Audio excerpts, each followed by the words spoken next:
Good day, grade 7 students. Welcome to Bamboo Telescuela. This is your school on air in Art 7. I am Teacher Chari.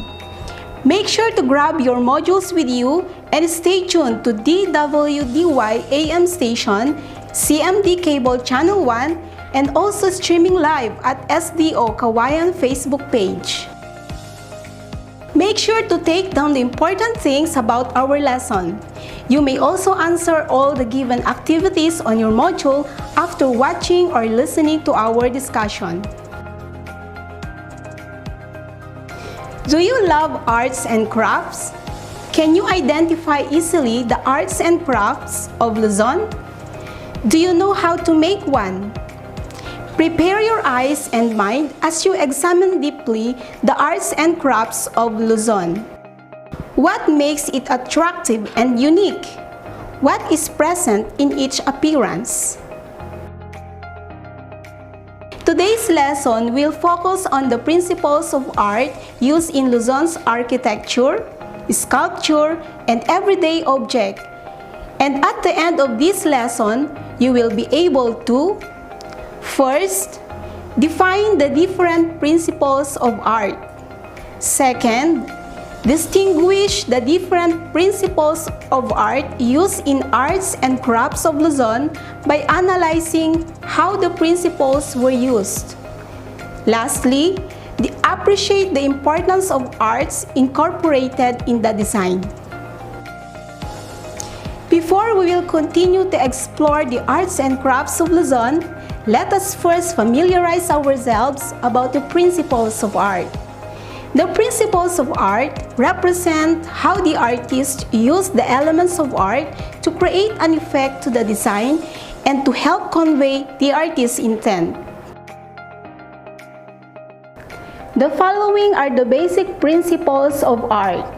We have pattern, balance, emphasis, contrast, rhythm and movement, harmony, unity, variety, and scale or proportion.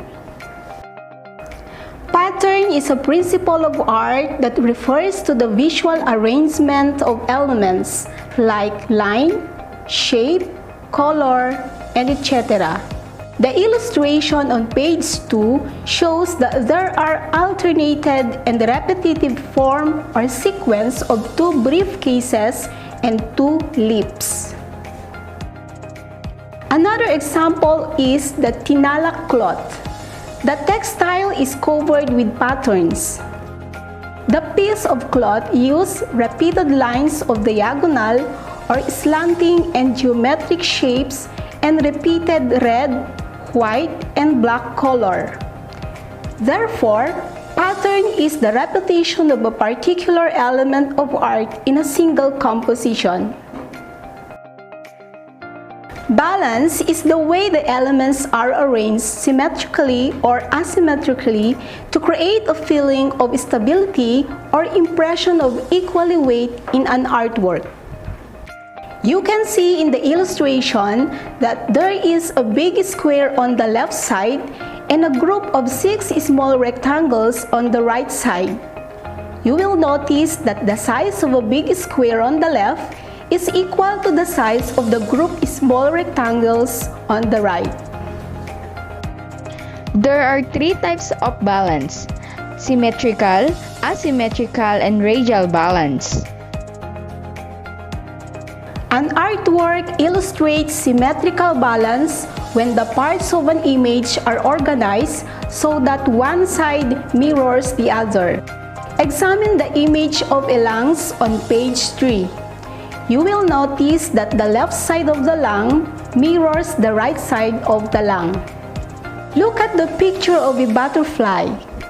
The design of the left wing of a butterfly is exactly the same on its right wing.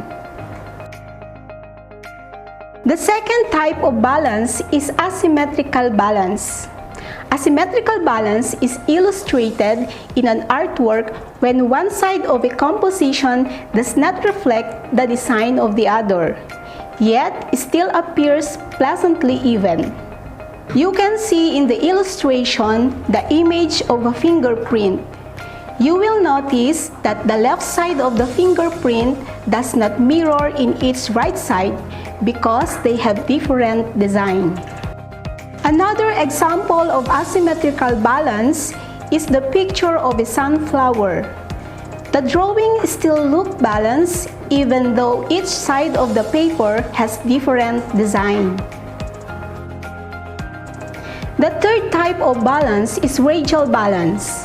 Radial balance is any type of balance based on a circle with its design extending from the center. You can see in the illustration the image of fireworks. You will notice that the fireworks start with a single spark at the beginning and then it continuously sparks, creating design from the center. Radial balance may also apply to a square format and other shapes with radiating lines moving away from the center. As you can see the picture of a yellow sunflower. Another important principle of arts is emphasis. Emphasis shows the focal point of an image or when one area or thing stands out the most and gets a special attention. The illustration shows the group of orange birds and a blue owl at the middle. It is clear that the blue owl stands out the most because of its difference. Emphasis can be achieved through color, contrast, location or placement of elements, size, repetition, and etc. that makes an image as the focal point of the design. We have here the painting entitled The Sketch by Victorio Edades. The painting shows emphasis on the painter bent over his board in the foreground. From this, the eye is carried over the artist's model, then the spectator at the back of the painter. Contrast has a large difference among different elements of designs that create visual interest. It is a comparison of different elements of design in order to highlight their differences. You can see in the illustration the two happy face icons that shows contrast using light and dark values. The first happy face icon uses white color as a base, then uses black color to highlight the circumference of the face, eyes, and mouth, while the second happy face icon uses black as a base and uses white to highlight the eyes and mouth. Now look at the second illustration of two stones. Can you see the difference? They are different in terms of texture, smooth and rough. Rhythm and movement is a repetition of elements that focuses the eye of the viewers direct to the image that produce the look and feel of movement. Look at the illustration on page 5. You can see the clouds make your eyes follow its spiral movement that gives the illusion to move. Now look at the trees and water. You can also see the movement. To illustrate again these principles of art, we have two different paintings. The painting entitled Jeepneys by Vicente Manansala shows a repetition of lines, shapes, and colors that suggest flowing movement. Looking at the other painting by Anita Magsaysayho, Pounding Rice shows movement or action in the arms of the women pounding rice. These paintings help us understand clearly the meaning of rhythm and movement. Another principle of arts is harmony. Harmony refers to the arrangement of elements that give the viewer the feeling on how well all the visual elements work together as a whole. The illustration shows different images or icons with different colors. You can see or feel that there is a good harmony among them. In harmony, the parts of the composition should not clash with one another. We have here another painting of Anita Magsaysayho entitled The Laughter. The painting shows three faces which form a triangle to bring harmony and unity.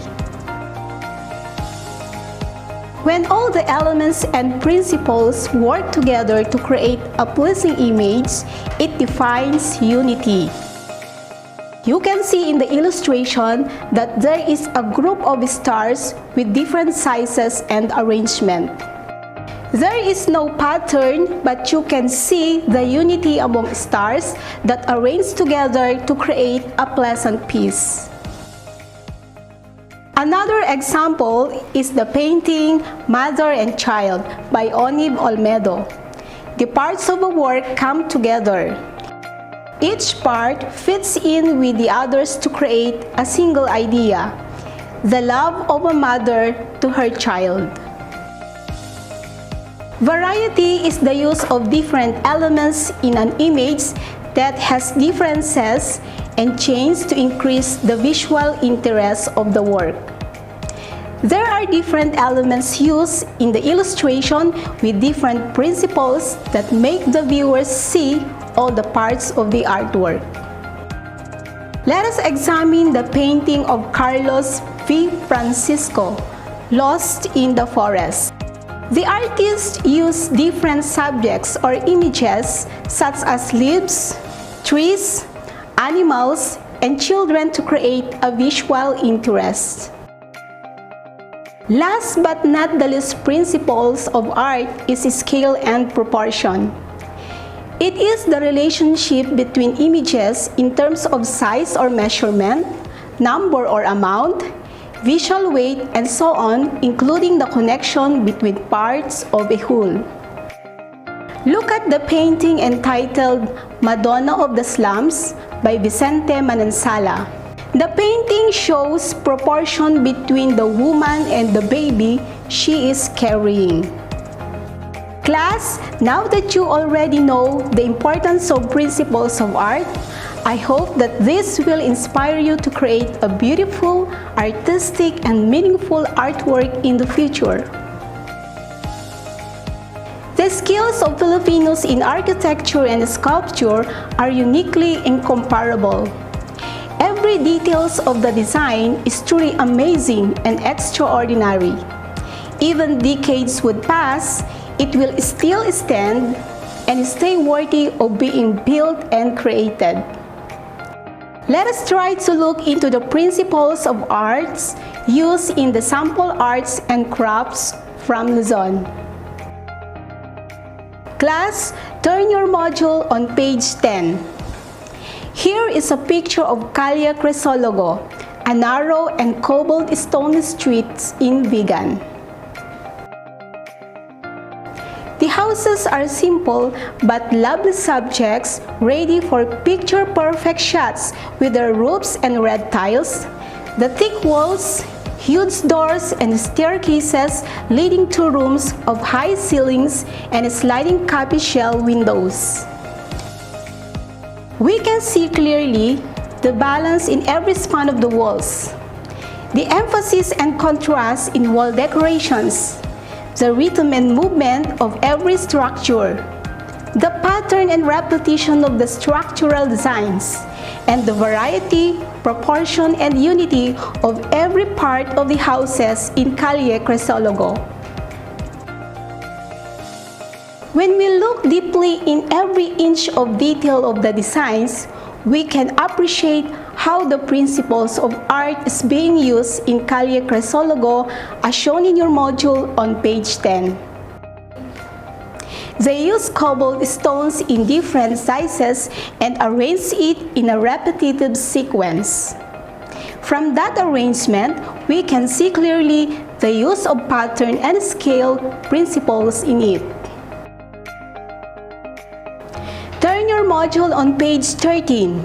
Here is another masterpiece from May Kawayan, Bulacan, a jewelry that everyone wants to have. When we examine each craft, we can say that the principles of arts are one of the ingredients on how it is made. We can see different principles of art applied on every piece of the design, on how they're cuts, bonds, and shapes. They have different patterns, scale, and balance in their designs. Applying principles of art, which is variety, they use different materials like precious metal, gold and silvers, pearl, precious and semi-precious stones that create a visual interest. The mounted gemstones shows emphasis, and you can see movement and rhythm in their designs like rope, chain, and more. Here are some pictures of arts and crafts of Luzon. Let us analyze and describe the picture of Inabel based from how the principles of arts were used or incorporated in the design. Examining the design of the Inabel, the artist applied the principles of balance by using different geometric patterns with same measurement and quantity that are aligned in different rows and columns that shows good balance. We can also see pattern because the artist used repeated shapes of diamond. The highlighted or black shapes shows emphasis on the design. How about the principle of contrast? How it is being applied? The artist used only two colors. The base of the textile is orange, which is a light color, while the repeated shapes are black. Black is a dark color, the contrast of light color. Class, knowing and appreciating every single detail of the designs of arts and crafts from Luzon are rare opportunities for students like you. Let us now recall what you have learned about the important ingredients needed to create a simple but meaningful and unique art piece. As I have said in the beginning, the principles of art help the artist to create a meaningful and unique artwork.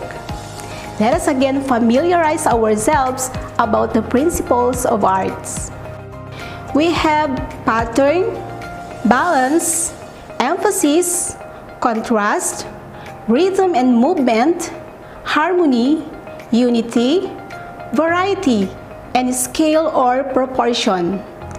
These principles of arts really play an important role in making the arts and crafts of Luzon. Class, I hope that you have learned a lot from this module. If you are done answering all the activities, submit your module to your Art 7 teacher. Make sure that you are always tuned in to our School on Air every Friday from 11 a.m. to 11:30 in the morning at TWDY AM station, CMD Cable Channel 1, streaming live at SDO Kawayan Facebook page. Till next time, keep on watching and listening and learn a lot from us on air. This COVID-19 pandemic is not a hindrance to continue educating our learners in our country. Fight COVID-19 virus. Keep safe and stay home. Goodbye and enjoy learning.